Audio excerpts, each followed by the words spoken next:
sun ka ce kowa kada ya gudu sun ka sama kasuwa wuta ko da sun ka sama kasuwa wuta sai sun ka fara kama mutane ana ta daddaure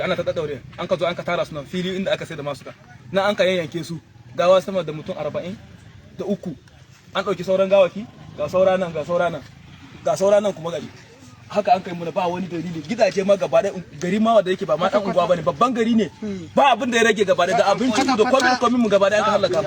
ba mu da wani abin da mun ka rage sai dai wanda abun bai ci mishi nan ba shi ya saura amma duk wanda abun nan ya ci mishi garin ga gaba ɗaya an kashe mu babu kowa da iyayen mu da yaran mu kowa an kashe wurin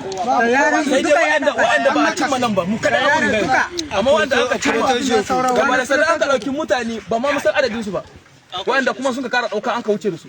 yara da mata da yan mata duka an wuce da su yanzu aka ga garin ma kwata babu abinda ma za mu ci babu shi sana iyayen mu babu su yayanni mu babu su kannin mu babu su matan mu an dauka da sauran yara yanzu aka ga babu komai ko ne abinci duka babu komai gaba ɗaya halaka mu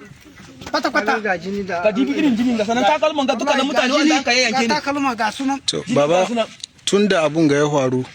akwai wani jami'an tsaro da ya zo a nan ko ya zo da misali kare hudu an kira ba wanda ya misali kare hudu to babu jami'an tsaro shine an kai abun ga har yanzu babu jami'an tsaro ko mu yanzu mun kai kusan kare na adiba mina gogo kare na muke da shi yanzu babu wanda ya zo babu jami'an tsaron da ya zo ko da mutum guda babu kare 2 da minti 10 yanzu aka ga gashi mun kai kare 2 da minti 36 babu ko mutum guda wanda an ka zo babu tun da an kira hukuma babu wanda ya zo bannan da aka yi gari ba mutane da aka yi duka ba a zo an saurare su ba balle a inda uku aka yanke wanda mun gani yanzu ina ba dole daji ba zuma abi daji ba tukun tunda ana tabi mutane sama ma suka ana ta halbawa yanzu kenan ya nuna kenan jami'an tsaro babu ko guda da ya babu wanda ya zo domin wanga abun da ya faru ko mutum guda ba gani ba yanzu me ya kukan mu zuwa ga su gwamnati ko kuma ga jami'an tsaro to mu gaskiya ba a yi muna adalci ba tunda mun kira su saboda su zo su cece mu tunda talakawa babu wanda suke kuri da shi in ba gwamnati ba mun kira hukumar tsaro su zo su taimake mu ga mutane ga abin da ke faruwa kowa bai zo ba ga muna kallo da gawakin mu ga mutane su sanda suka yadda suke so mun kira babu wanda ya zo ya cece mu a taimaka muna wani taimako zai ya rage an kashe mu an kashe mu ko wanda an kashe mu da ga hukuma ba yi mana ba kanani wanda ba an kashe yaran mu an duka ya fashi wannan hukuma su zo su cece mu ba su zo ba wani taimako muke nema yanzu an riga an kashe mu ina amfani mun zabe su saboda su tsare rayuwar mu ba su tsare ba an kashe mu yanzu mu je wurin gawan as we are here now we are leading to the direction where they are going to conduct the burial.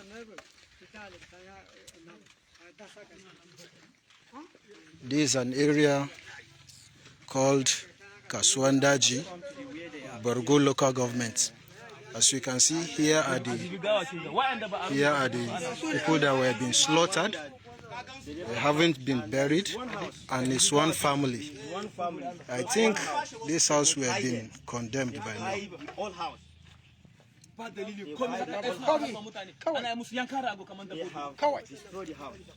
Yanzu mu je inda ake ginin kabarin ku.